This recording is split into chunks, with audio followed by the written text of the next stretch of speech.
Everyone, Sam Bauer, CE consultant, back here again, checking in another week on the learning circuits. Are we having fun yet? I hope that last week you were able to start working your way through that initial call list and making your disaster response team. I've heard from anyone that they've had anything too dramatic or scary, so hopefully you're having fun. I've got your homework assignment for week 2 in front of us we want to talk through here. So before we jump into that, one quick reminder, as you're making changes in this plan, this table of contents, if you're using Microsoft Word, will update dynamically once you click this Update Table button, and then you'll see your page numbers and new sections get added as well. So if you've filled in these first couple of pages and you're wanting these page numbers to update, that's how you do that. But let's scroll on down. So we're scrolling. You've addressed the immediate response. You've started thinking about your disaster response team. This is exciting. Phone tree, again, kind of part of these initial contacts. So you probably, as the director, are going to be up here, or probably your disaster team leader if that's not the director.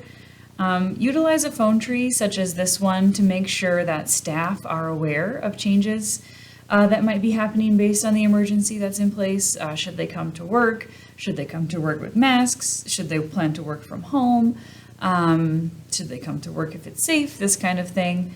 I've also seen phone trees that have someone at the end, once you get down to the bottom of the phone tree, that person then texts back up to the primary or calls back up to the primary to say, hey, I got the message and we're all set.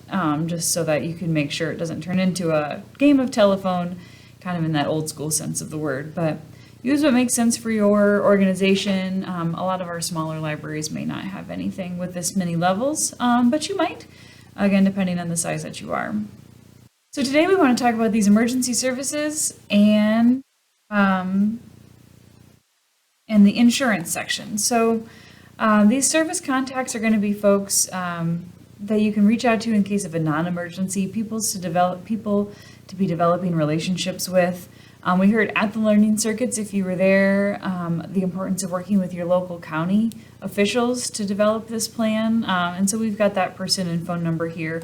And remember, this is a two-way street. So you want to have a good relationship with your county, and they want to have a good relationship with you. So that when staff turns over, you've got kind of a vehicle or a path into continuing the conversation. Always important to remember, it's nice to have non-emergency contacts in these locations, but for any emergency, you want to dial 911.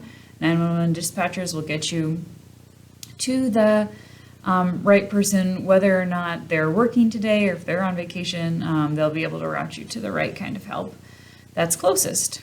Your utilities here, again, basically want to know who to call if there's a problem with your account or with your service at all.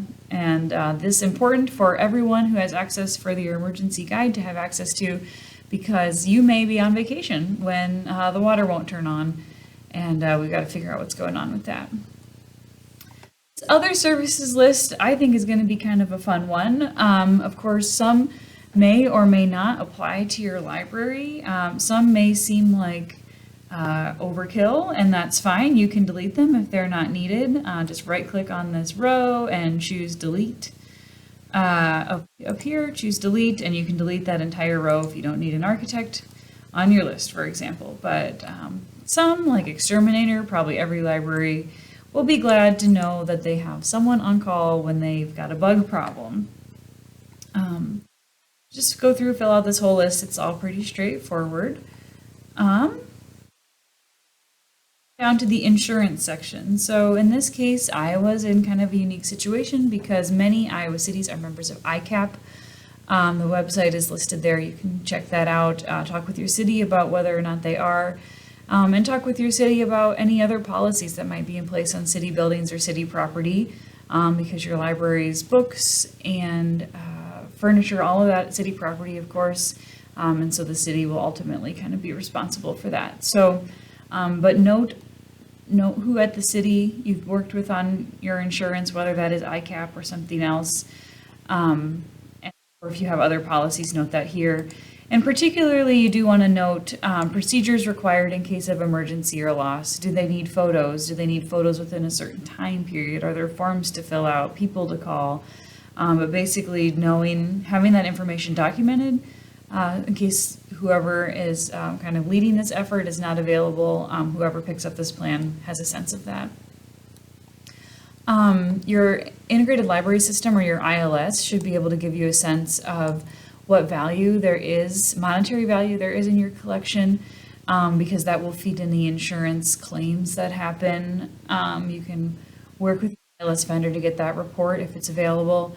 And then a lot of libraries will have something like a furniture, fixtures, and equipment report, but basically to say this is the chairs, the tables, the computers, any other material goods, durable goods in your library that hold value that you would want to make sure are documented in case of an emergency or in any insurance claim. So those are the two sections that are your homework for this week. Again, kind of a lot here if we start looking at this whole long list of services. Doesn't all have to be done today. Some of this you may already have. Some preferred local vendors, but just get it in this place, get it documented. If you have the time, maybe check in with that person to say, are you still in business? Is this still the right phone number for you? Do you have a website or some other way we should get a hold of you? But start filling this out, and then open up the conversation with your city to make sure that you have all the insurance stuff documented as well. So that's homework for week 2, and we're having fun. We'll look forward to talking with you next week in the next video about the next couple sections of the plan. So good luck, and we'll talk later. Bye-bye.